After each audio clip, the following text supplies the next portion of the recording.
Hello everyone.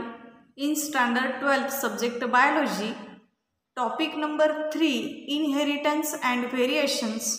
In this topic, today we are going to discuss here about deviations from Mendel's findings. Here, deviations after few generalization were arrived at by Mendel on the basis of his experiments of garden pea plant such as. विद्यार्थी मित्रांनो, doctor Gregor John Mendel यांनी त्यांच्या research नंतर त्यांनी केलेल्या एक्सपेरिमेंटवर आधारित म्हणजे वाटाण्याच्या झाडावरती जे केलेले एक्सपेरिमेंट आहेत त्याच्यावर आधारित काही घटक जे मांडलेले आहेत त्यामध्ये single trait, single gene and to alleles म्हणजे एका सिंगल ट्रेटचे एका सिंगल जीनकडून दोन अलील्स फॉर्म होऊ शकतात. टू अलील्स म्हणजे दोन पर्याय असू शकतात. To alleles show interaction in which one is completely dominant. त्या दोन अलीलपैकी एक हा कम्प्लिटली दुसऱ्यावरती काय असेल, डॉमिनंट असेल. आणि तिसरा घटक आहे factor that is a genes for different traits present on different chromosomes assort independently. म्हणजे फॅक्टर्स म्हणजे जीन्स जे वेगवेगळ्या ट्रेट्सवरती जीन्स असतील की जे वेगवेगळ्या क्रोमोझोमवरती असतील आणि ते एकमेकांपासून इंडिपेंडंटली स्वतंत्रपणे काय होतील, असॉर्ट होतील. या पद्धतीने पी प्लांटवरती एक्सपेरिमेंट केल्यानंतर त्यांनी काही काय केले याच्यावरती पोस्युलेशन्स दिलेले आहेत. With the passage of time आणि त्यानंतर काही कालावधीनंतर number of deviations were observed. त्याच्यानंतर सुद्धा अनेक डेव्हिएशन्स लक्षात आले. Were identified in the post Mendelian era. म्हणजे मेंडलचा कालावधीनंतर अनेक वर्षानंतर म्हणजे बराच टाइम पिरियड गेल्यानंतर पुन्हा काही नवीन डेव्हिएशन्स दिसून आले. That gave additional information on the patterns of inheritance. These deviations are then described as a neo Mendelism. आणि म्हणून मेंडेलियम त्या वेळेनंतर मेंडेलियमचा जो कालावधी आहे तो झाल्यानंतर काही पोस्युलेशन्स, काही ॲडिशनल इन्फॉर्मेशन ह्या इनहेरिटन्स पॅटर्नमध्ये दिसून आली आणि या डेव्हिएशनला नंतर नाव देण्यात आलं निओ मेंडेलिझम. यानंतर आपण पुढील घटक बघणार आहे की हा जो निओ मेंडेलिझम आहे यामध्ये पुढे इंट्राजेनिक इंटरॅक्शन्स आणि इंटरजेनिक इंटरॅक्शन्स काय आहेत. It was observed that the phenotypic expression of a gene can be identified, modified or influenced by the other gene. These gene interaction are of two types. First one is a intragenic interaction. म्हणजे आता आपण जर phenotypic expression पाहिले कोणत्याही जीनचे, phenotypic म्हणजे externally त्याचे expression बघितले, हे मॉडिफाईड किंवा इन्फ्लुएन्स्ड दुसऱ्या जीनकडून होतात. आणि म्हणून ह्या जीन्सचे एकूण असे जीन्स इंटरॅक्शन्स जे आहेत त्याचे दोन प्रकार आहेत. पहिला आहे इंट्राजेनिक इंटरॅक्शन आणि दुसरा आहे इंटरजेनिक इंटरॅक्शन. यातला जो पहिला प्रकार आहे intragenic interactions occur between the alleles of same gene. Intragenic interactions हे एकाच जीनच्या वेगवेगळ्या अलील्समध्ये घडून येतात. म्हणजे इथं जीन एकच आहे. एक्झाम्पल आहे याचं incomplete dominance and codominance. It also occurs between the multiple alleles series of a gene. म्हणजे इंट्राजेनिक इंटरॅक्शन हा प्रकार जो आहे तो इनकम्प्लीट डॉमिनन्स आणि कोडॉमिनन्समध्ये दिसून येतो. आणि शिवाय it also occur between the multiple अलीलमध्ये देखील हा घटक दिसून येतो, इंट्राजेनिक इंटरॅक्शन. आणि त्यानंतर सेकंड प्रकार टाईप जो आहे intergenic, that is a non allelic interactions. Non allelic interactions occur between the alleles of different genes present on the same or different chromosomes. म्हणजे इथं इंटरजेनिक इंटरॅक्शन जे आहे ते अशा अलिल्समध्ये घडतं की जिथं वेगवेगळे जीन्स आहेत आणि त्यांच्यामध्ये असलेल्या अलिल्समध्ये घडून येतं on the same or different chromosome, की जे एक किंवा अनेक क्रोमोझोममध्ये आढळून येतील. एक्झाम्पल आहे प्लिओट्रॉपी, त्यानंतर polygenes, epistasis, supplementary and complementary genes. Some of these interactions are discussed below. आता आपण यातल्या काही इंटरॅक्शन्स ज्या आहेत त्याविषयी तर आपण अधिक माहिती घेणार आहोत. Next point is incomplete dominance. In incomplete dominance, both the alleles, that is genes, of an allelomorphic pair express themselves partially. विद्यार्थी मित्रांनो, इनकम्प्लीट डॉमिनन्स या शब्दाचाच अर्थ आहे इनकम्प्लीट म्हणजे अपूर्ण. डॉमिनन्स जे आहे ते अपूर्ण असणारा कन्सेप्ट आहे हा. याचा अर्थ की ह्या इनकम्प्लीट डॉमिनन्समध्ये दोन अलिल्स ज्या आहेत म्हणजे दोन जीन्स ज्या आहेत ते पार्शली काय होतात, एक्सप्रेस होतात. म्हणजे एका पेअरच्या अलिलोमॉर्फिक पेअरमधले दोन्ही जीन्स पार्शली याचा अर्थ काही प्रमाणातच काय होतात, एक्सप्रेस होतात. One allele that is a gene cannot suppress the expression of the other gene and completely. म्हणजे इथं एक जीन जो आहे अलीलमधला एक जीन हा दुसऱ्याला सप्रेस करत नाही. म्हणजे इथं दुसऱ्याला तो पूर्णपणे सप्रेस करत नाही आणि त्यामुळं in such a case there is an intermediate expression. अशा केसमध्ये तिथं काय होतं, दोघांचंही पार्शली म्हणजे काही प्रमाणात दोन्हीही जीनचं एक्सप्रेशन दिसून येतं आणि त्यामुळे F1 हायब्रिडमध्ये आपल्याला दोन्ही जीनचं एक्सप्रेशन समान झाल्यामुळं पूर्णपणे पार्शली दोन्ही जीन्स एक्सप्रेस झाल्यामुळं आपल्याला त्याच्या इंटरमिजिएट कलर आपल्याला दिसून येतो. याचं जे एक्झाम्पल आहे ते मिराबिलिस जलापा या वृक्षाच्या फुलामधलं, म्हणजे मिराबिलिस जलापा या फुलाचं काय मिळणार आहे, कलरचं आपण काय करायचं, एक्झाम्पल घ्यायचं आहे. आपण यामध्ये जे उदाहरण घेतलेलं आहे इफ रेड फ्लावर्ड म्हणजे मिराबिलिस जलापाचं जे रेड फूल आहे, red flowered plant is crossed with white flowered plant. आता रेड फ्लावर प्लांट जे आहे त्याचं जिनोटाईप जे आहे ते जिनोटाईप आहे कॅपिटल आर आणि व्हाईट फ्लावर्ड आहे स्मॉल आर. देन मग F1 generation is crossed with white flowers. Red फ्लावरचं जिनोटाईप आहे कॅपिटल आर, व्हाईट फ्लावरचं जिनोटाईप आहे स्मॉल आर. आपण आता पाहिलं तर इथं दोन अलिल्स जे आहेत कॅपिटल आर, आता हे होमोझायगस कंडिशनमध्ये असल्यामुळे याचा कॅपिटल आर एकच इथं काय होणार आहे, गॅमेटच्या रूपात भाग घेणार आहे आणि इकडं स्मॉल आर हे रिसेसिव्ह आहेत. तर याच्यातला एकच स्मॉल आर हा गॅमेट म्हणून काय होणार आहे, खाली येणार आहे. आता याच्या दोघांचं कॉम्बिनेशन पहिल्या जनरेशनमध्ये here capital R and small R. आता इथं आपण पाहिलंय की हे इनकम्प्लीट डॉमिनन्स आहे, म्हणजे इथं both genes are dominant with each other and therefore both are express partially. त्यामुळे इथं कॅपिटल आरचे पण एक्सप्रेशन होणार आहेत आणि स्मॉल आरचे पण एक्सप्रेशन होणार आहेत आणि दोन्ही आरचे एक्सप्रेशन होणार आहेत.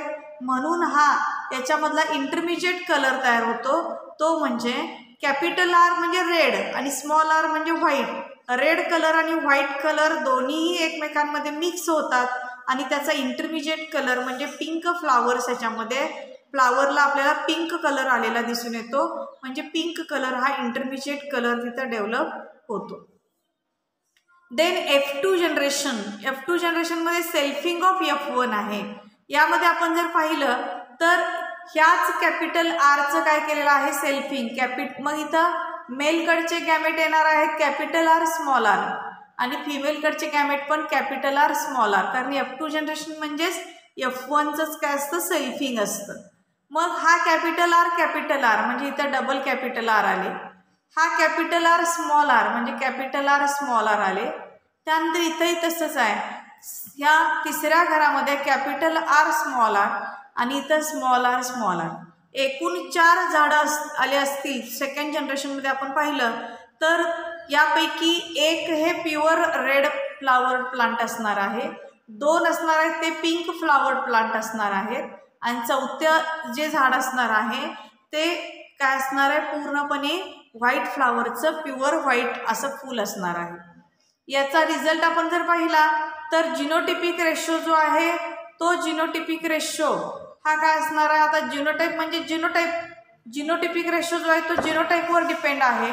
म्हणजे इथं कॅपिटल आर हे एकदाच जिनोटाईप आलेला आहे म्हणून 1, देन कॅपिटल आर स्मॉल आरचे 2 वेळा जिनोटाईप आलेले आहेत म्हणून ॲज टू 2 आणि स्मॉल आर एकदा आलेला आहे म्हणून as to 1.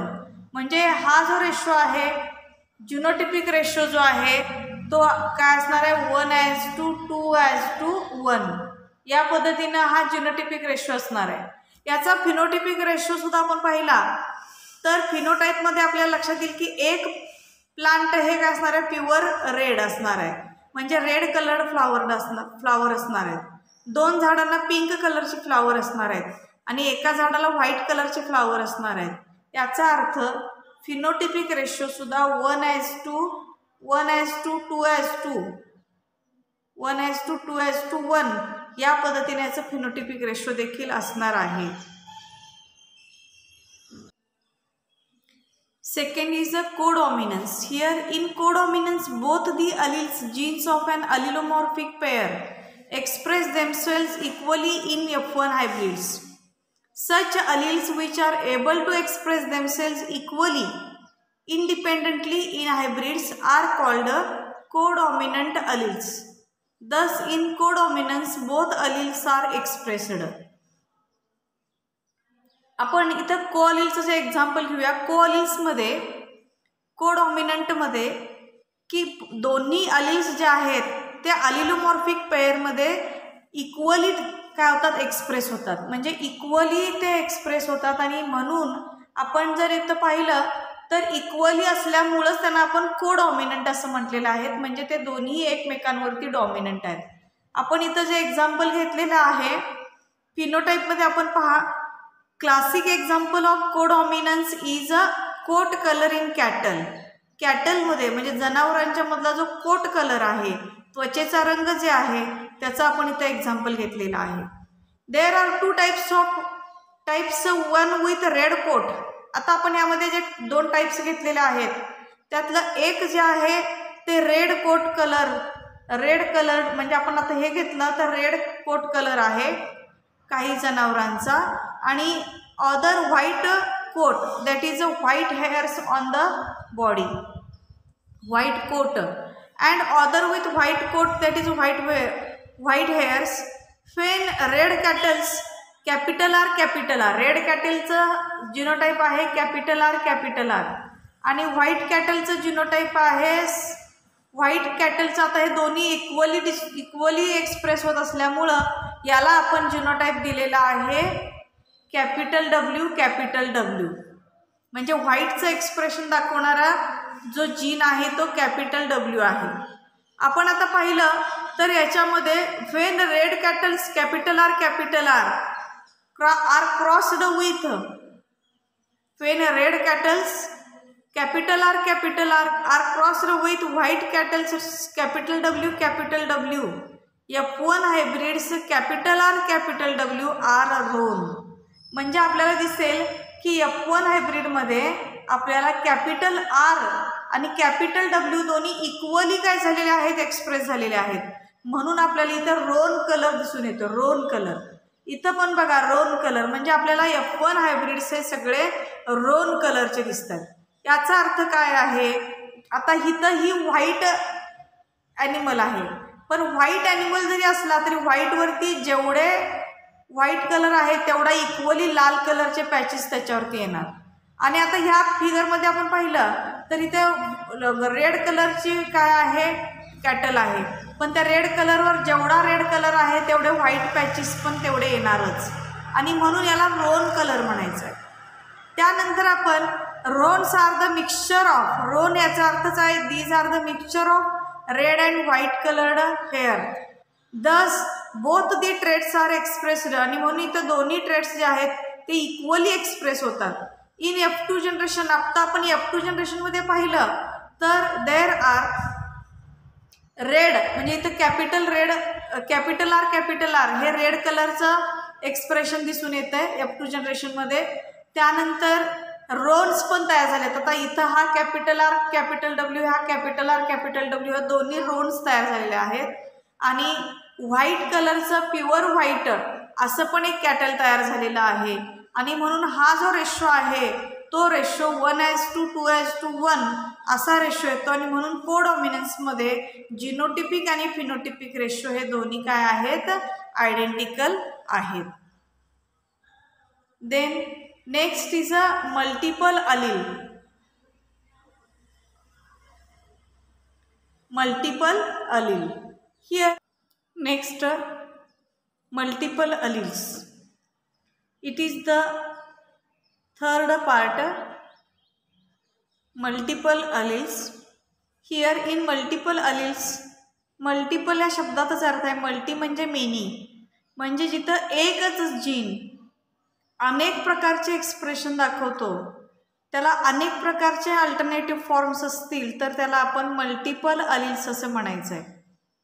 Here more than 2 alternative forms, that is alleles, of a gene in a population occupy the same locus on a chromosome or its homologue are known as multiple alleles. म्हणजे इथं एका जीनकडून एका पॉप्युलेशनमध्ये 2 किंवा 2 पेक्षा जास्त alternative forms जर दिसत असतील, म्हणजे एकाच क्रोमोझोमच्या एकाच ठिकाणावरून एका जीनकडून जास्त एक्सप्रेशन येत असतील, 2 किंवा 2 पेक्षा जास्त एक्सप्रेशन येत असतील तर त्याला आपण मल्टिपल अलील्स असं म्हणणार आहे. Multiple alleles arise by mutations of the wild type of gene. Multiple alleles जे आहेत ते वाइल्ड टाईपच्या जीनमधून म्युटेशन घडून अनेक प्रकारचे अल्टरनेटिव्ह फॉर्म्स याच्यामध्ये आपल्याला दिसून येतात. A gene can mutate several times producing a series of alternative expression. हा जो जीन आहे कॅन म्युटेट सेव्हरल टाइम्स, हा अनेक वेळेला म्युटेट होतो आणि त्यामुळं आपल्याला त्याच्या सेरीजमध्ये अल्टरनेटिव्ह एक्सप्रेशन म्हणजे इथं पर्यायी आपल्याला अनेक एक्सप्रेशन इथं दिसायला चालू होतात. अनेक पद्धतीनं हा जीन काय होतो, एक्सप्रेस होतो. Different alleles in a series show dominant recessive relation और मे शो कोडॉमिनन्स और इनकम्प्लीट डॉमिनन्स अमंग देमसेल्स. यामध्ये आज आपण पाहिलं different alleles in a series, एका सेरीजमध्ये वेगवेगळे अलील्स जे आहेत त्यामध्ये डॉमिनंट रिसेसिव्ह रिलेशन असेल किंवा कोडॉमिनन्स असेल किंवा इनकम्प्लीट डॉमिनन्स असेल तर त्याच्यामध्ये आपल्याला जे एक्सप्रेशन दिसतात, wild type is dominant over all other mutant alleles. यानंतर वाइल्ड टाईप जे आहे हे डॉमिनंट अलील आहे की जे इतर म्युटंट अलीलवरती काय दाखवतं आहे. वाइल्ड टाईपचं जे अलील आहे ते डॉमिनंट टाईपचं अलील आहे, डॉमिनंट आहे ओव्हर अदर म्युटंट अलील. इतर म्युटंट अलीलवरती हे काय आहे, वाइल्ड टाईपचं अलील जे आहे ते डॉमिनंट आहे. In Drosophila a large number of multiple alleles are known. ड्रॉसोफिलामध्ये खूप मोठ्या प्रमाणात मल्टिपल अलील्स दिसून येतात. Example, the size of wings from normal wings to vestigial, that is a no wings. म्हणजे ड्रॉसोफिला या माशीमध्ये आपल्याला मल्टिपल अलीलचं जे उदाहरण आहे हे जर आपण घेतलं तर याच्यामध्ये खूप मोठ्या प्रमाणात आपल्याला व्हेरिएशन्स दिसतात, म्हणजे मल्टिपल अलील्स दिसून येतात. याच्यामध्ये जर आपण पाहिलं साईज ऑफ विंग्स म्हणजे त्याच्या पंखांचा आकार जर पाहिला तर नॉर्मल विंग्सपासून म्हणजे त्याच्या साईजमध्ये आपण जर पाहिलं तर नॉर्मल विंग्सपासून जवळजवळ व्हेस्टिजियल म्हणजेच काही माशांना नॉर्मल विंग्स आहेत आणि काही माशांना म्हणजे ड्रॉसोफिलाच्या ज्या माशा आहेत, कीटक आहेत, त्याला काहींना नॉर्मल विंग्ज आहेत आणि काहींना मात्र विंग्जच नाही आहेत. म्हणजे इथंपर्यंत त्याच्यामध्ये आपल्याला व्हेरिएशन्स दिसतात. दॅट इज जस्ट स्टम्प्स, म्हणजे ज्यांना विंग्ज नाही आहेत त्यांना आपण स्टम्प्स असं म्हणतो. इज ड्यू टू वन अलील, म्हणजे आणि त्याच्यामध्ये जे स्टम्प्स आहेत त्याच्यामध्ये फक्त एकच अलील आहे, त्याला आपण नाव द्यायचं आहे VG in a homozygous condition. The normal wing is wild type, normal wing जे आहे ते वाईल्ड टाईपचं आहे. And while vestigial wing is a recessive type. आता आपण हे जे एक्सप्रेशन आहेत ते आपण या तक्त्यामध्ये पाहूया. आपण जर इथं पाहिलं तर few phenotypes and जिनोटाइप्स in Drosophila. Drosophila या कीटकामध्ये काही फिनोटिपिक एक्सप्रेशन आणि त्याचे काही जिनोटाइप्स आपल्याला इथं दिसत आहेत. आपल्याला हे पाहिलं तर इथे लक्षात येईल की हा जो जीन आहे, पहिल्यांदा बघितलं आपण नॉर्मल विंग्स, तर ह्या कीटकामध्ये ड्रॉसोफिलाच्या हे नॉर्मल विंग्स आहेत आणि त्याचं जिनोटाइप आहे VG+. हे निकड विंग्स आहेत. दुसरा प्रकार जो आहे तो निकड विंग्स, म्हणजे जे विंग्स आहेत, पंख आहेत ते थोडेसे आखूड आहेत, तर त्याचं जिनोटाइप आहे VGNI. म्हणजेच इथं NI याचा अर्थ आहे निकड. त्यानंतर तिसरा प्रकार जो दिसतोय आपल्याला, तो प्रकार जो आहे तो notched wings, notched NOTCHED, notched, आणि म्हणून याचा जिनोटाइप आहे VGNO. नॉच्ड विंग्स म्हणजे विंग्स एकदमच काय झालेले आहेत, कमी प्रमाणात डेव्हलप झालेले आहेत. त्यानंतर पुढचा जो प्रकार आहे स्ट्रॅप विंग्स. स्ट्रॅप म्हणजे अगदी स्ट्रीप पट्टीसारखं विंग आहे, अगदी छोटं झालेलं आहे, म्हणून त्याचा जिनोटाइप तयार केलेला आहे VGST. त्यानंतर व्हेस्टिजियल विंग्स आहेत, ते व्हेस्टिजियल विंग्स जे आहेत तर त्याला म्हणजे इथं व्हेस्टिजियल विंग्स म्हणजे विंग्सच नाही आहेत ह्या कीटकाला, म्हणून याचा जिनोटाइप दिलेला आहे फक्त VG. आपण जर पाहिलं आता याच्यामध्ये तर हा जो प्रकार दिसतोय मल्टिपल अलीलचा, तर ह्याच्यामध्ये आपल्याला एकच जीन पण त्याच्यामध्ये अनेक अल्टरनेटिव्ह फॉर्म्स असल्यामुळे आपल्याला या प्रकारचे काय दिसत आहेत म्हणजे ड्रॉसोफिलामध्ये. Next example of multiple allele is a ABO blood grouping in human being. म्हणजे ह्युमन बीइंग मधला ABO ब्लड ग्रुप सिस्टीम जे आहे ते याचं आणखीन एक एक्झाम्पल आहे. नेक्स्ट पार्ट आहे प्लिओट्रॉपी. प्लिओट्रॉपी हा आपण ह्या मल्टिपल म्हणजे निओमेंडलिझमचा चौथा पार्ट आहे. यामध्ये जर आपण पाहिलं, वेन अ सिंगल जीन म्हणजे एकच gene controls 2 or different traits, जर तो 2 किंवा 2 पेक्षा जास्त ट्रेट कंट्रोल करत असेल तर त्याला आपण प्लिओट्रॉपिक जीन किंवा प्लिओट्रॉपी असं म्हणायचं. या फिनॉमिनॉनला आपण प्लिओट्रॉपी और प्लिओट्रॉपिझम असं म्हणतो आपण. तर प्लिओट्रॉपिक याच्यामध्ये फिनोटिपिक रेशो जो आहे तो फिनोटिपिक रेशो 1:2 असण्याच्या ऐवजी instead of 3:1 the phenotypic ratio is 1:2. तर इथं फिनोटिपिक रेशो हा 1:2 च्या ऐवजी इन्स्टेड ऑफ 3:1 असण्याऐवजी 1:2 असतो. Because of the death of recessive homozygote. कारण याच्यामध्ये जर आपण पाहिलं, कारण रिसेसिव्ह होमोझायगोट जो असतो त्याची डेथ होत असल्यामुळं हा फिनोटिपिक रेशो हा 1:2च राहतो. त्यानंतर the disease sickle cell anaemia, याच्यातलं एक्झाम्पल आहे sickle cell anaemia is caused by a gene HBS.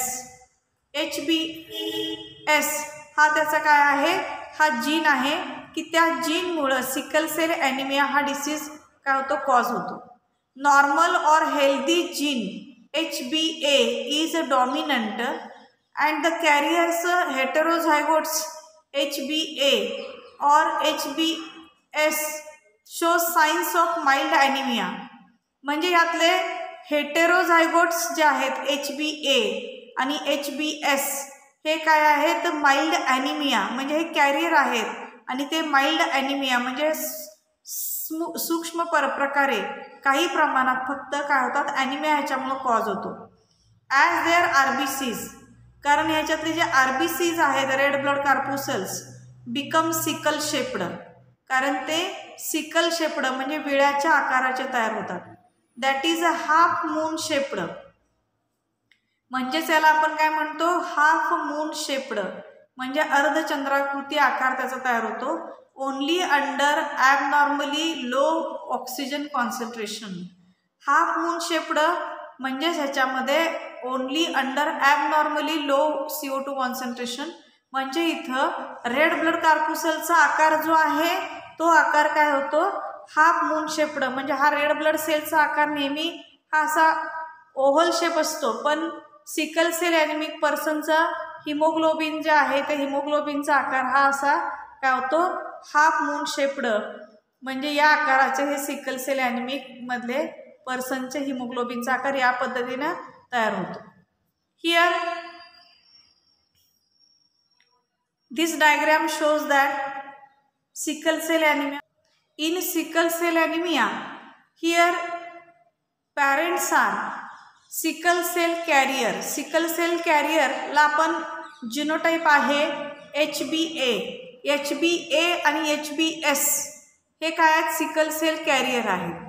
त्यानंतर ह्या दोन सिकल सेल कॅरियरचं जर मॅरेज झालं तर ह्याचे जिनोटाइप्स काय येतात बघा. HbA हे दोन्ही हेट्रोझायगस कंडिशनमध्ये असल्यामुळं याचे गॅमेट येणार आहेत HbA, म्हणजे याचा हेट्रोझायगस कंडिशनमध्ये असल्यामुळं ह्या दोघांचेही दोन वेगवेगळे गॅमेट्स येणार आहेत. तसंच इथं सुद्धा ह्याचे दोन्हीचे वेगवेगळे गॅमेट्स तयार होणार आहेत. आता आपण जर चेकर बोर्डमध्ये पाहिलं तर याचं जर आपण रेशो काढला तर याचं ह्या HbAचा HbAशी जर काय झालं, मीटिंग झालं, म्हणजे याचा HbA आणि HbA एकत्र आले तर HbA हे म्हणजे नॉर्मल बीइंग तयार होणार आहे. नॉर्मल म्हणजे हा सिकल सेल ॲनिमिक असणार नाही आहे, कारण HbS हा काय आहे, कॅरियर असणार आहे. आणि त्यामुळे HbS हा जर HbA बरोबर आला तर हा कॅरियर तयार झाला. त्यानंतर ह्यातला HbA हा यातल्या HbA बरोबर एकत्र आला, इथं आला. त्यानंतर हा HbA HbS बरोबर एकत्र आला तर हा पण इथं कॅरियर असणार आहे. त्यानंतर आपण जर पाहिलं तर दोन्ही जर म्हणजे आता इथं आपण पाहिलं तर याचा HbS आणि याचा HbS हे दोन्ही पण काय झाले, सिकल सेल ॲनिमिक झाले. तर हे सिकल सेल दोन्ही सिकल सेल ॲनिमिक एकत्र आले तर याचा अर्थ ह्या व्यक्तीला म्हणजे त्या ऑफस्प्रिंगला सिकल सेल ॲनिमिया हा डिसीज काय होणार आहे, तो रोगी त्या सिकल सेल ॲनिमियाचा असणार आहे. याचा अर्थ हा जो सिकल सेल ॲनिमिक आहे तो काय होणार आहे, सिकल सेल ॲनिमिक्स वन डाईज म्हटलेला आहे. म्हणजे तो सिकल सेल ॲनिमिक काय होणार आहे, डाय होणार आहे. आता आपण जर इथं पाहिलं तर आपल्या लक्षात येईल की इथं HbA जो आहे तो नॉर्मल जीन आहे आणि HbS जो आहे तो सिकल सेल ॲनिमिक आहे.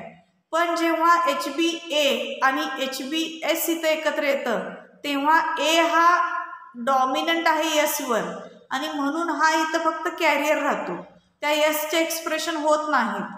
पण इथं मात्र ह्या कॉम्बिनेशनमध्ये आपण पाहिलं तर HbS आणि HbS हे दोन्ही सिकल सेल ॲनिमिकच जीन्स एकत्र आले आणि त्यामुळे या ऑफस्प्रिंगला ज्याच्यामध्ये असं जिनोटाईप आहे त्याला सिकल सेल ॲनिमिया होणार आणि तो डाय होणार. त्यानंतर इथं आपण पहिल्या एक्सप्रेशनमध्ये पाहिलं HbA हे दोन्ही नॉर्मल आहेत आणि त्यामुळे हे ऑफस्प्रिंग काय असणार आहे, नॉर्मलच असणार आहे. आणि म्हणून आपण पाहिलं की सिकल सेल ॲनिमिया जो आहे तो डिसीज जो आहे द होमोझायगोट्स जे आहेत म्हणजे HB gene homozygotes with recessive gene, यातलं HbS हा रिसेसिव्ह जीन आहे. How your dial of total anaemia म्हणजे जेव्हा ते दोन्ही एकत्र येतील तेव्हा तो डाय होणार आहे, कारण त्याला टोटल ॲनिमिया असणार आहे. Thus the gene for sickle cell anaemia is lethal in homozygous condition. आणि म्हणून असं म्हटलेलं आहे की हा जो HbS जो जीन आहे तो लिथल असणार आहे होमोझायगस कंडिशनमध्ये. होमोझायगस कंडिशनमध्ये तो काय असणार आहे, लिथल. म्हणजे sickle cell anaemia is a lethal in homozygous condition and produces sickle cell trait.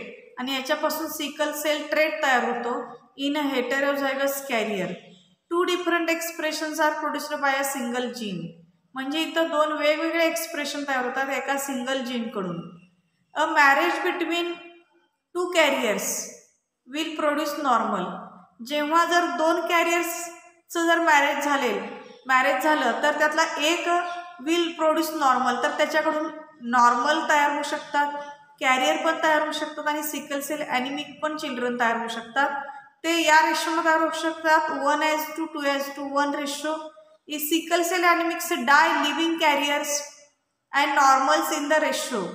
आता ह्याच्यामध्ये सिकल सेल ॲनिमिक जो पर्सन असणार आहे म्हणजे जे ऑफस्प्रिंग असणार आहे ते डाय होणार आहे आणि त्यामुळं रिमेनिंग